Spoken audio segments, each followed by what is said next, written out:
Runner Chapter 50. For a long moment no one said anything, and all Thomas saw were blank faces. He felt the sweat beading on his forehead, slicking his hands. He was terrified to keep going. Newt looked completely baffled and finally broke the silence. "What are you talking about?" "Well, first there's something I have to share about me and Teresa. There's a reason Dally accused me of so much stuff and why everyone who's gone through the changing recognized me." He expected questions, an eruption of voices, but the room was dead silent. "Teresa and I are different," he continued. "We were part of the maze trials from the very beginning, but against our will, I swear it." Mina was the one to speak up now. "Thomas, what are you talking about?" "Teresa and I were used by the creators. If you had your full memories back, you'd probably want to kill us. But I had to tell you this myself to show you we can be trusted now. So you'll believe me when I tell you the only way we can get out of here."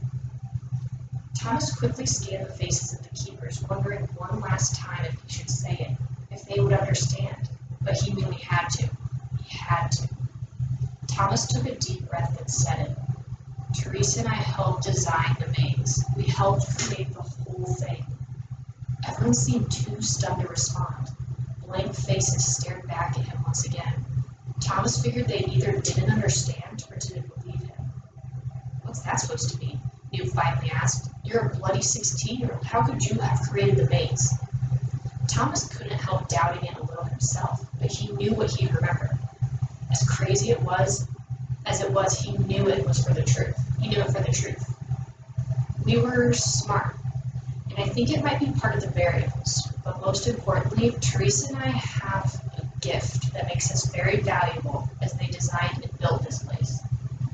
He stopped, knowing it must sound absurd. "Speak," Newt yelled. "Spit it out." "We're telepathic. We can talk to each other in our friggin' heads." Saying it out loud almost made him feel ashamed, as if he'd just admitted he was a thief.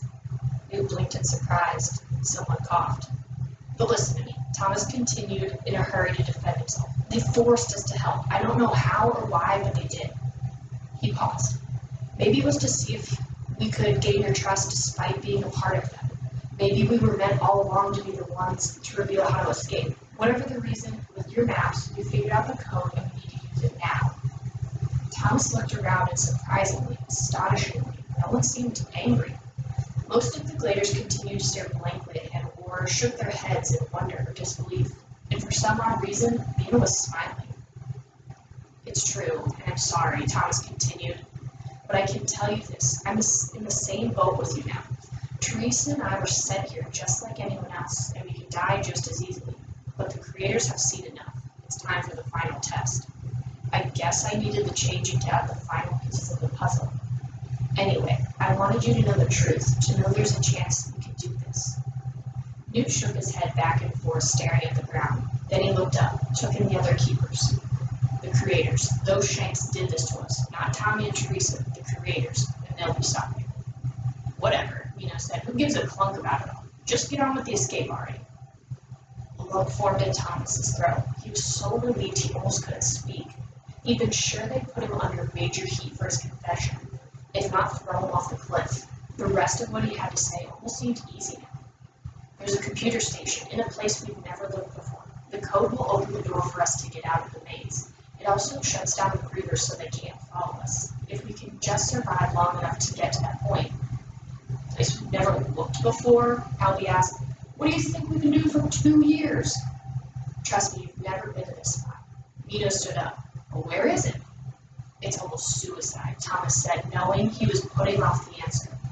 "The grievers will come after us whenever we try to do it. All of them. The final test." He wanted to make sure they understood the stakes. The odds of everyone surviving were slim. "So where is it?" Newt asked, leaning forward in his chair. "Over the cliff," Thomas answered. "We have to go through the griever hole." That's the end of chapter 15.